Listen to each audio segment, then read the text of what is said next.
l'apparence, les choses sont très faciles. Alright, what is going on, fitness family? It is Erica Bernie. So I just finished off PT, my whole PT session, and just ate breakfast. But since I decided that I'm still in my PT uniforms, I was going to make a video about what exercises to do before you go to basic training and what to do to increase your scores for your PT test. But I was thinking, actually, and I was watching a few videos, I should probably go over what the Army physical fitness test standard is and tell you exactly how the PRT or the PT test is going to be like. And then maybe in the next few series, I'll go over how to get it better and what to do before you leave to basic combat training. I just want to go through the basics of exactly what a push-up is, what a sit-up is, and your 2-mile run, and what the proper ways to do the PFT. Because it's very different for the Marines, very different for the Air Force, very different for the Navy. So I want to actually talk about how to actually do a correct push-up, what will count and what won't count. So we're just going to go off the bat of how exactly a PT test goes through, and then there'll be a video probably of something popping up of an example of how it is. I'm going to read off some things, and these are the things that every NCOIC or OIC or any event supervisor needs to read off before we actually do the real PT test or before we even get down to start doing push-ups. And this is word for word, so if you have questions about it, it's on the FM 7-22. I'll write down the description bottom below the field manual so you understand that this is not me just reading off something off the internet. This is actually exactly what they read before we do the PT test. Disclaimer, I am actually at home. I was going to make this video outside and I was going to wait until Jade got home, but I wanted to give you a video because it's pretty easy to do by myself. But it's about to rain outside, so I was thinking I have a kitchen floor, I can still do it regardless, and yeah, I can still do it by myself. My puppy's right behind me. Push-up. The RIC and NCRC or the event supervisor must read the following before beginning the push-up event. This is it. The push-up event measures the endurance of the chest, shoulders, and tricep muscles. On the command, get set, assume the front leaning rest position by placing your hands where they are comfortable for you. Your feet may be together or up to 12 inches apart. Measure between the feet. When viewed from side, your body should form a generally straight line from your shoulders to your ankles.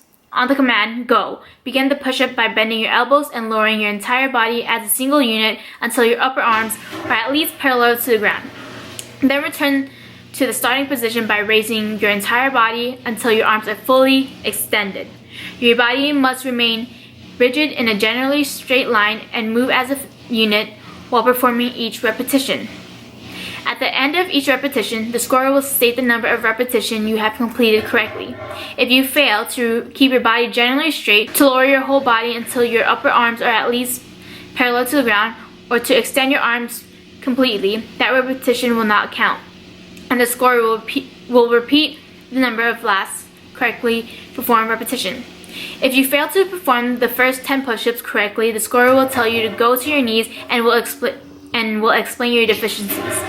You will then be sent to the end of the line and be retested. After the first 10 push-ups have not been performed and counted, no restarts are allowed. The test will continue and any incorrectly performed push-ups will not be counted. An altered front leaning rest position is the only authorized rest position. That is, you may sag in the middle or flex your back. When flexing your back, you may bend your knees, but not to such an extent that you are supporting most of your body weight with your legs. As this occurs, your performance will be terminated. You must return to and pause in the correct starting position before continuing. If you rest on the ground or raise either hands or foot from the ground, your performance will be terminated. You may reposition your hands and or feet during the event as long as they remain in contact with the ground at all times. Correct performance is important. You will have 2 minutes in which to do as many push-ups as you can. Watch this demonstration. So that was kind of an example of it. So I want to show you exactly how a push-up is, and I'll talk about it while I'm doing it because it's difficult to just go back and forth.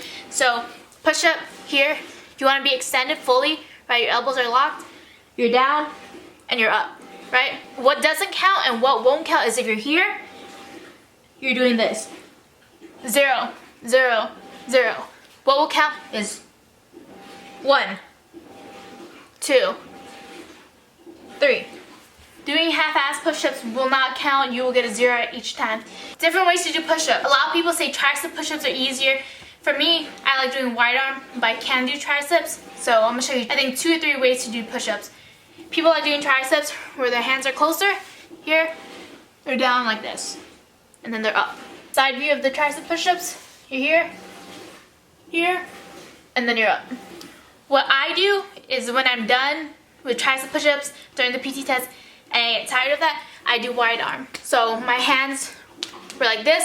Now I split them out a little bit more. And then wide arm. Side view used to be like this. So this is triceps.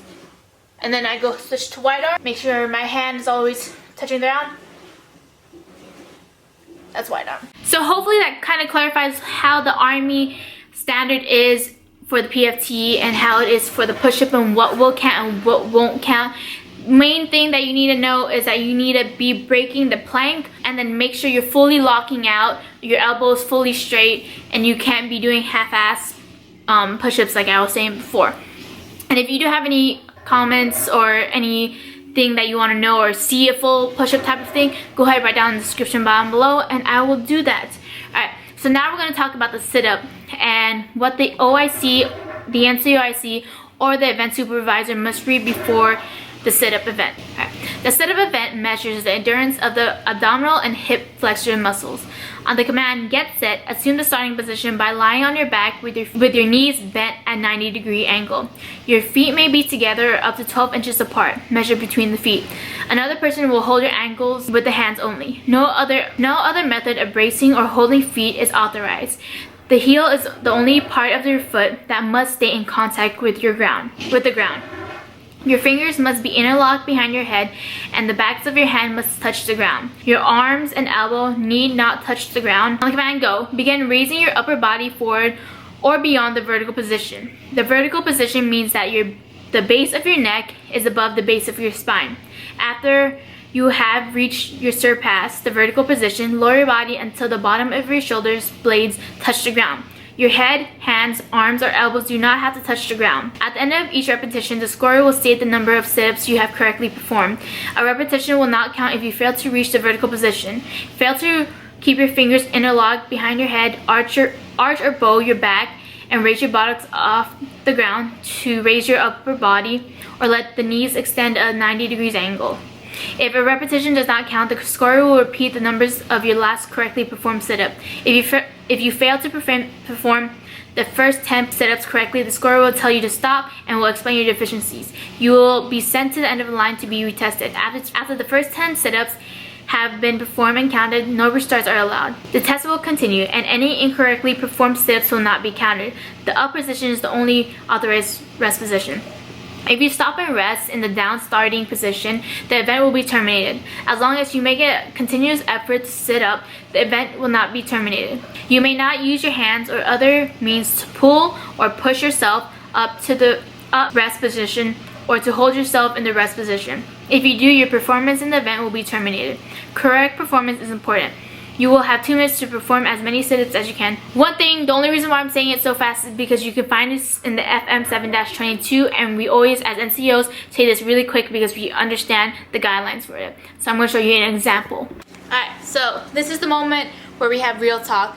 I'm going to show you what people do and think that they're actually doing a sit-up when it's actually not. People always think they're here, they think 1, 2, 3. They always think that's a sit-up. No, a sit-up is that you're here. You gotta bring yourself all the way up, at least passing again this 90 degree type of thing. If you're here, you will not get counted. If you're here, you will get counted, even if you're here. So what I always do is I make sure I'm past it. And one of the reasons why I know I always count it, because I remember one time when I knew that I should have been breaking the plank board is when my first sergeant had a clipboard making sure I was going straight line, and I made sure I passed that whole threshold. So I make sure I do the PFT to the standard and how it is. What I always do is I always keep this on my foot up and I can leave my heels down here, so I always do my steps like this. Alright you guys, so that is pretty much the Army PFT standard. I would go over the run, but honestly there's no way that you can actually like cheat on the run or anything like that. Like, you just need to run, go to that point or go to that ending thing, and then that'll be done. But there will be a video about running because running was pretty much my weak point, and there's a lot of things that I did in order to get my run time to like how it used to be to how it is now. And don't worry, that will be a video coming up soon, especially when Jade's back, because she's the one that helped me get my run time better, and she's a better runner than me, so we'll have more input in that. But I hope you guys enjoyed this Army standard PFT of how it's supposed to be, how the regulations are, and what will count and what will not count.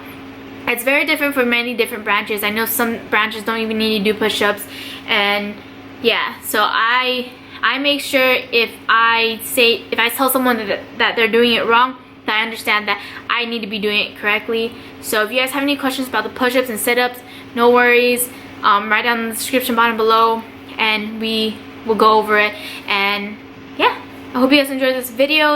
I'm sorry for being so late on videos. A lot of things have been happening. Something's coming up this weekend, and next week is my big day to be finally happy. So yep, now I gotta get ready and shower and all that. But I hope you guys enjoyed this video. Please give it a thumbs up if you like it, and if you don't, I'm sorry, give me a thumbs down. Tell me why, give me some feedback so I can get this video better. I'm sorry if I'm talking fast. The only reason why I rushed through the whole FM and all that stuff is because you guys are able to read that, and it's something that we just say and we'll go through. Again, it'll be on description bottom below if you guys have any questions about it. Alright, I'm out. Deuces, gooses. There's something